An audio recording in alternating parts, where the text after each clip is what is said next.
હવારમાં બ્રશ કરતો હતો બાજુવાળા કાકાને મળ્યો. કાકા કે કલર કરાવ્યો પણ મારો હારો બહુ મોંઘો પડ્યો. મેં કીધું લે કાકા, અંબિકા વોલપેપરમાં માત્ર 5 રૂપિયા સ્ક્વેર ફીટથી વોલપેપર શરૂ થઈ જવાના છે. કાકાને તો મોઢાના વાળ ઊંચા થઈ ગયા. અને ભાઈ અહીંયા ડિઝાઇનોની વાત કરીએ તો એકથી એક ડિઝાઇનો મળી રહેવાની છે. અને ભાઈ કસ્ટમર ના મળે ને તો ગાડી 1976 થી અંબિકા વોલપેપરમાંથી વોલપેપર લેતા હતા.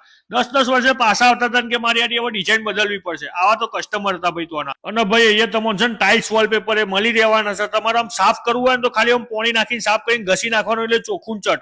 મારા હારું દુકાનમાં કલર કામ કરવાનું વિચારતો હતો પણ મેં કીધું ચાણા ખાલી કરી રહે ચાણા કલર થઈ રહેશે. અને પછી ભાઈ અંબિકા વોલપેપરની ખબર પડી. અંબિકા વોલપેપરની ટીમ આવી. હવાર આવીને હોજે તો આખું પૂરું કરીને જતી રહી લ્યા.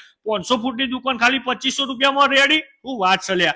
અને ભાઈ એ આર્ટિફિશિયલ ગ્રાસની વાત કરું ને તો હું તો જોઈને ગોડો થઈ ગયો. એટલે મારું બેટું ખાતર પાણીની જરૂર જ ના પડે. એકદમ ઓરિજિનલ જેવું ગ્રાસ દેખાય. એટલે તમે કાકાને જેમ કલર કામ કરીને છેતરાઈ ના જતા વોલપેપર જ કરાવજો.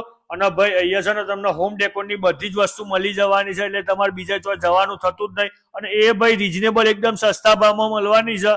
અને હા ભાઈ એક ખાસ વાતો, કોઈ વચોટિયા જોડે ના જતા, સીધા કંપનીમાં જ આવજો તો જ તમને આ ભાવમાં મળશે. લોકેશનની વાત કરીએ તો ભાઈ અસલાલી જેતલપુર રોડ અંબિકા વોલપેપર. અને ભાઈ તમને સ્ક્રીન ઉપર મળી જવાનું છે લોકેશન. અને ભાઈ તમે નંબર આપેલો છે ને એના પર ફોન કરશો ને એટલે લોકેશન આવી જશે હો.